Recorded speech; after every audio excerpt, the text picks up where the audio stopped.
ሰላም ውድ የማራኪ ገጾች የመጽሐፍ አድናቂ ወዳጆቻችን፣ ዛሬ ደግሞ ልናስተዋወሳችሁ የወደድነው በእውነተኛ ታሪክ ላይ የተመሰረተውን የተራራው ምርኮኞች በሚል ደራሲው ፒየርስ ፖል ሪድ የጻፈውን ወደኛ ሀገር ደግሞ ሐዲስ እንግዳ አይቼህ የተረጎመውን የተራራው ምርኮኞች የሚለውን በእውነተኛ ታሪክ ላይ የተመሰረተ መጽሐፍ ይሆናል።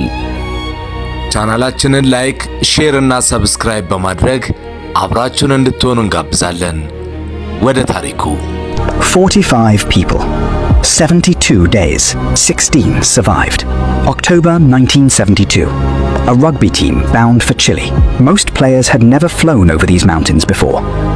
መጽሐፉ የሚያጠነጥነው ከኡራጋይ ወደ ቺሊ በሚጓዝ የራግቢ ተጫዋቾችና ደጋፊዎቻቸው ሕይወት ላይ ነው።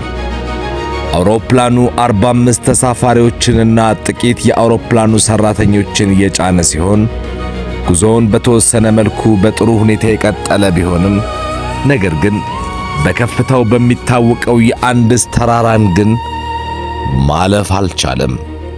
ጓደኝነት፣ መስዋዕትነት፣ አልሸነፍ ባይነት፣ ተስፋን ማንገብ እንዲሁም አርአያነት ይህንን ያህል ዋጋ ያስከፍላል የሚለውን በደንብና በጥልቀት ለማወቅ መጽሐፉን ማንበብ ይገባል።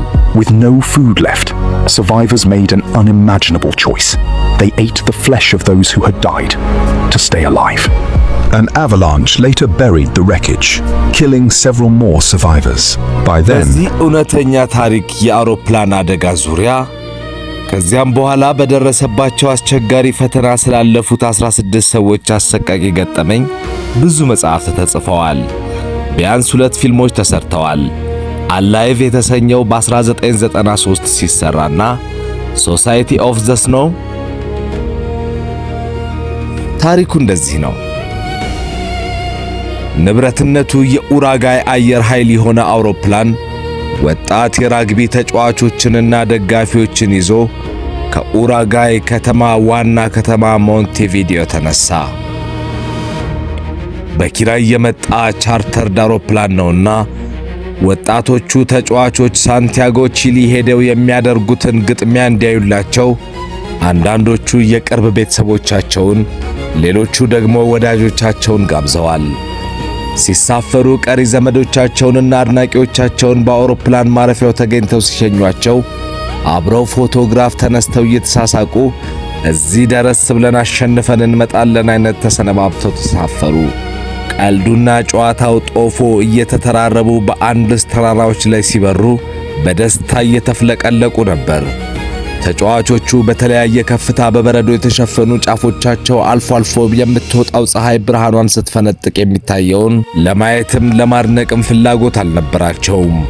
ጨዋታው ላይ ብቻ። ድንገት አውሮፕላኑ በከባድ የአየር ንቅናቄ ሲስናጥ ምንም አልመሰላቸውም። ፓይለቶቹ ግን አደጋ እንደመጣ ገብቷቸዋል። አውሮፕላኑን የሚዘውሩት ከ29 ጊዜ በላይ አስቸጋሪውን የአንድስ ተራራ ላይ በመብረር ልምድ ያካበቱት ዋናው ካፒቴን ኮሎኔል ሳይሆኑ ረዳቱ ፓይለት ሌተናር ኮሎኔል ዳንቴ ሄክቶር ላጉራራ ነበሩ። ረዳቱ ልምድ የላቸውም። ከባድ ስህተት እንደሰሩ ያወቁ በኋላ ነበር። ኩሪኮ የሚባለው ቦታ ሲደርሱ ወደ ሳንቲያጎ ቺሊ ለመውረድ ከፍታቸውን መልቀቅ ነበረባቸው። እሳቸው ግን ገና 60 ኪሎ ሜትር ያህል ሲቀራቸው መውረድ ጀመሩ። ከዚያም ምህረት ከሌላቸው የኤንድስ ተራሮች ከአንዱ ጋር ተጋጩ። አውሮፕላኑ ጭራውና ክንፎቹ ስብርብራቸው ወጥቶ ሲከሰከስ ዋነኛው አካሉ ለብቻው ተገንጥሎ ከአንድ ረባዳ ስፍራ ወደቀ። ከ45 ተሳፋሪዎች ውስጥ ዋና ፓይለትና ረዳቱን ጨምሮ 12 ሰዎች ሲሞቱ የተቀሩት በተአምር ተረፉ። አስደናቂው በሕይወት የመቆየት ነፍስ ወጪ ግቢ ግብ የሚጀምረውም እዚህ ላይ ነው። ይህንን ታሪክ በዝርዝር የሚነግረን የአደጋው ተራፊ የሆነው ናንዶ ፓራዶ የማይታመነውን ታሪክ እንዲህ ይነግረናል። My name is Nando Parrado and I was 21 years old when the crash happened in the Andes Mountains in 1972.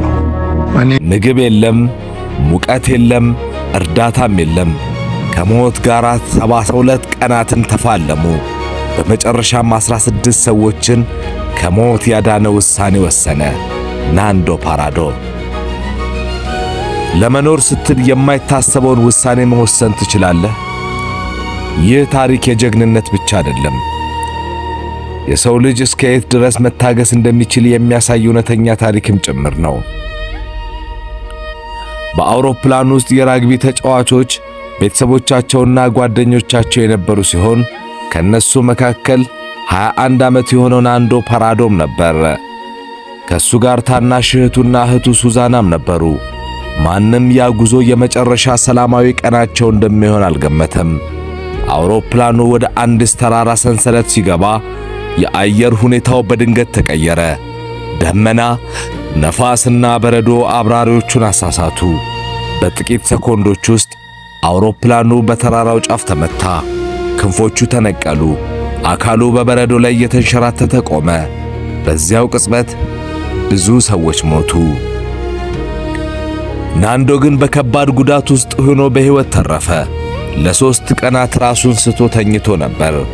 ሲነቃ እናቱ እንደሞተች ተነገረው። የተረፈችው ታናሽ እህቱ ሱዛና ብቻ ነበረች። ናንዶ ከሷ አጠገብ ቀንና ሌሊት ተቀምጦ ሁሉም ነገር መልካም ይሆናል እያለ ያጽናናት ነበር። ነገር ግን በ8ኛው ቀን እሷም በእጆቹ ውስጥ አረፈች። በአንድ ጊዜ እናቱንና እህቱን እንዲሁም ጓደኞቹን አጣ። የወደፊት ሕይወቱንም ያጣ ይመስለው ጀመር። ነገር ግን ፈተናው ገና አልተጀመረም። ቀናት አለፉ። የሚበላ ምግብ አለቀ። ቸኮሌት፣ ብስኩትና ውሃ፣ ሁሉም ነገር አለቀ። ከዚህ በኋላ ነጭ በረዶ ብቻ ቀረ። ውሃ ለማግኘት በረዶን ያቀልጣሉ። ነገር ግን ውሃ ብቻ ሕይወትን አያቆይም። በየቀኑ አንዳንድ ሰዎች እየደከሙ መጡ። አንዳንዶች በረሃብ ይሞቱ ጀመር። አንድ ቀን ተራፊዎቹ በጣም ከባድ ውሳኔ ፊት ለፊት ቆሙ። በተራራው ላይ ምንም የሚበላ ነገር አልነበረም። እርዳታም አይመጣም ተብሎ ታመነ። በሕይወት ለመቆየትና ሌሎችን ለማዳን ሲሉ ከአደጋው በኋላ የሞቱትን ሰዎች አስክሬን እንደ ብቸኛ የምግብ ምንጭ ለመጠቀም ወሰኑ። ይህ ውሳኔ በጣም ከባድ ነበር። ከዛ በፊት ግን ያላቸውን ውስን ምግብ ለመጠቀም ሞከሩ፣ ግን ምንም አልነበራቸውም። በአካባቢያቸው የነበረውን ማንኛውንም ነገር መመገብ ግድ ሆነባቸው። ከተራራው ቋጥኝ የተገኘ አንድ ቅጠል ነገር ሞከሩት። መራራነቱ አይቀመሴ ነው። ጎማውንና ናይለኑን ሞከሩት። በጭራሽ የማይሆን ጉዳይ ሆኖ አገኙት። ከወጣቶቹ ጥቂቶቹ በሕይወት ለመቆየት ከተፈለገ በአደጋ የሞቱትን ሰዎች አካል መመገብ ያለባቸው መሆኑን ቢገነዘቡ ሐሳቡ ግን የሚዘገንን ነበር። ደረጃ በደረጃ ሐሳቡን የተወሰኑት ተቀበሉት፣ ጥቂቶች ግን እምቢኝ አሉ። እነሱን ለማሳመን በተንቀሳቀሳችሁ ቁጥር የአካላችሁን ከፊል ታጠፋላችሁ፣ በአጭር ጊዜ ውስጥ በጣም ስለምንደክም አፍንጫችን ስር ወደ ተጋደመው አካል ሄደን ሥጋ ለመመገብ ከማንችልበት ደረጃ እንደርሳለን አሉ። በዚህ የተናደደው ማርሴሎ ምን አድርገነው ነው አምላክ የሞቱ ጓደኞቻችንን አካል እንድንመገብ የሚፈርድብን አለ። በመጨረሻም ዘርቢኖ የተባለው ከአደጋው ተራፊ ይህንን አለ። አውቃለሁ ከሞትኩ በኋላ አካሌ አንተን በሕይወት እንድትቆይ የሚረዳህ ከሆነ እንድትጠቀምበት እፈልጋለሁ። በእርግጥ በሞትና አንተን ባትመገበኝ ከየትም ቢሆን ተመልሼ አንድ ጥሩ እርግጫ ቀምሰሃለሁ አለ። ከዛ ጥቂት የበረዶ ናዳ አቫላንች በአውሮፕላኑ ላይ ወረደ። በጥቂት ሰከንዶች አውሮፕላኑ ሙሉ በሙሉ በበረዶ ተቀበረ። በውስጡ ያሉ ሰዎች መተንፈስ አቃታቸው። አንዳንዶቹ በዚያው ቅጽበት ሞቱ። የተረፉት ደግሞ በጨለማ በቅዝቃዜና በፍርሃት ውስጥ ለሰዓታት ተዘግተው ቆዩ። ማንም የነገን ፀሐይ እንደሚያይ አያስብም ነበር። ከብዙ ሰዓታት ጥረት በኋላ በረዶውን ቆፍረው ትንሽ መውጫ አገኙ። አየር ገባ። የተረፉት እንደገና መተንፈስ ጀመሩ። ነገር ግን አሁን የቀሩት ሰዎች ቁጥር እየቀነሰ መጣ። በየቀኑ ሁሉም አንድ ነገር ይጠብቁ ነበር። እሱም የአውሮፕላን ድምፅ፣ የአዳኝ ሄሊኮፕተር ድምፅ። አንድ ሰው ብቻ ቢመጣ በቂ ነበር። ነገር ግን ማንም አልመጣም። አንድ ቀን በአውሮፕላን ውስጥ የነበረው ትንሽ ሬዲዮ አስተካክለው ማዳመጥ ጀመሩ። ከሬዲዮ የተሰማው ዜና ከበረዶ የበለጠ ቀዝቃዛ ነበር። ፍለጋው ተቋርጧል። ተሳፋሪዎቹ በሕይወት የሉም ተባለ። ያንን ዜና ሲሰሙ አንዳንዶች አለቀሱ፣ አንዳንዶች ዝም አሉ፣ አንዳንዶች ተስፋ ቆረጡ። ለዓለም እነሱ ሞተው ነበር። እነሱ አሁንም እየተነፈሱ ነበር። በዚያ ምሽት ናንዶ ፓራዶ እንቅልፍ አልተኛም። ወደ ሰማይ ተመለከተ። እናቱን አሰበ፣ እህቱን አሰበ። ከዚያ ለራሱ አንድ ቃል ገባ። ማንም ካልመጣ እኛ መሄድ አለብን። ያ አንድ ሐሳብ 16 ሰዎችን ከሞት የሚያድን የመጀመሪያ እርምጃ ሆነ። ነገር ግን አንድ ችግር ነበር። ከፊታቸው ያለው ትንሽ ኮረብታ አልነበረም፣ የአንድስ ግዙፍ ተራራ እንጂ። በዓለም ላይ ካሉ እጅግ ከፍተኛና አደገኛ የተራራ ሰንሰለቶች አንዱ ነው። ምግብ የለም፣ ካርታ የለም፣ ትክክለኛ ልብስም የለም። ነገር ግን መቆየት ማለት ሞት ነው። መሄድ ደግሞ ተስፋ ነበር። ተመልሼ ካልመጣሁ ቢያንስ እየታገልኩ ሞታለሁ አለ ናንዶ። ናንዶ ፓራዶና ጓደኛው ሮቤርቶ ካኔሳ ከተረፉት ሰዎች ጋር ተሰናብተው ተነሱ። ማንም እንደማይመለሱ ያስብ ነበር። ነገር ግን ሁሉም አንድ ተስፋ ነበራቸው። እነሱ ካልተሳካላቸው ሁላችንም እንሞታለን። ጉዞው ተጀመረ። በቀን ፀሐይ በበረዶ ላይ ተመልሳ ዓይናቸውን ታቃጥል ነበር። በሌሊት ቅዝቃዜ እስከ ሞት ድረስ ይቀርብ ነበር። በእያንዳንዱ እርምጃ እግራቸው በበረዶ ውስጥ ይሰምጥ ነበር። አንዳንድ ጊዜ አንድ እርምጃ ለመራመድ 5 ደቂቃ ይፈጅባቸው ነበር። በሦስተኛው ቀን በጣም ከፍ ያለ ተራራ ጫፍ ላይ ደረሱ። ናንዶ ከዚህ በኋላ ወደ ታች ከተማዎችን እናያለን ብሎ ተስፋ አደረገ። ነገር ግን የተመለከተው ያለ መጨረሻ የተዘረጋ ሌላ የበረዶ ተራራ ብቻ ነበር። ሮቤርቶ ካኔሳ ዝም አለ፣ ናንዶም ዝም አለ። ያን ጊዜ እነሱ ምን ያህል ከሰው ዓለም እንደራቁ ተረዱ። ሮቤርቶ እንመለስ ብሎ ጠየቀ። ናንዶ ግን ቀስ ብሎ መለሰ። ወደ ኋላ መመለስ ማለት ሞት ነው። ወደፊት መሄድ ብቻ ነው ያለን። ከዚህ በኋላ በየቀኑ በየሰዓቱ አንድ እርምጃ ብቻ ይራመዱ ነበር። ምንም ኃይል አልነበራቸውም። ነገር ግን ተስፋቸው ከእግራቸው በላይ እየሄደ ነበር። More than 2 months earlier, a mule herder named Sergio Catalan spotted them from across a river. He rode for hours to alert the authorities. በ10ኛው ቀን በሩቁ ታየ። ከብቶቹን ያሰማራ ገበሬ ነበር። ናንዶ በሙሉ ኃይሉ ጮኸ። ነገር ግን የወንዙ ጩኸት ድምፁን ዋጠው። እረኛው ድምፁን መስማት አልቻለም። ናንዶ ተስፋ ሊቆርጥ ሲል እረኛው አንድ ወረቀትና እርሳስ በድንጋይ ላይ አስወረወረለት። ናንዶ በሚንቀጠቀጡ እጆች እንዲህ ብሎ ጻፈ። እኛ ከአውሮፕላን አደጋ የተረፍን ሰዎች ነን። 14 ጓደኞቼ በተራራው ላይ እየጠበቁን ነው። እባክዎ እርዳታ ይጥሩ። እረኛው ወረቀቱን አነበበ። ዓይኖቹ በእንባ ተሞሉ። ምግብ ወረወረላቸው። ከዚያ በፈረስ ወደ ቅርብ መንደር ሄዶ ለባለሥልጣናት አሳወቀ። በማግስቱ የሄሊኮፕተር ድምፅ ተሰማ። በ72 ቀናት ውስጥ ለመጀመሪያ ጊዜ ተራፊዎቹ ተስፋን በዓይናቸው አዩ። ሄሊኮፕተሮቹ መጥተው 16ቱ በሕይወት የተረፉት ሰዎች አወጡ። ዓለም በዚህ ታሪክ ተደነቀ። ከዚህ በኋላ ሰዎች እንዴት ተረፋችሁ ብለው ይጠይቋቸው ነበር። እነሱም እውነቱን አልደበቁም።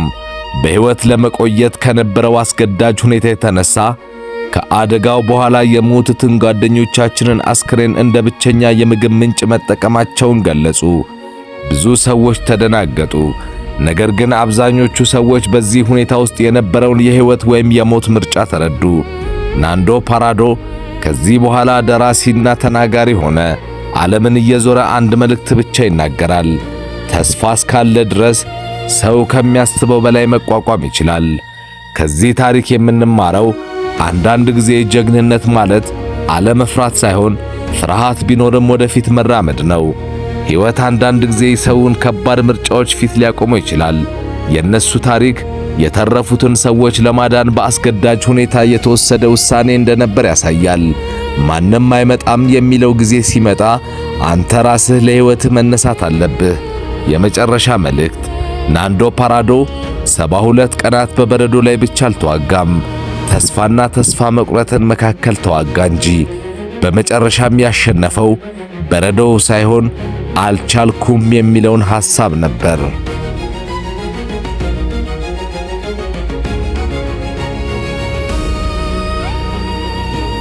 ብዙ ሰዎች ይተቿቸው ነበር። የሰው ሥጋ ከምትመገቡ ብትሞቱ ይሻላችሁ ነበር የሚል ቃል የአእምሮአቸውን ሰላም ነስቷቸው ነበር።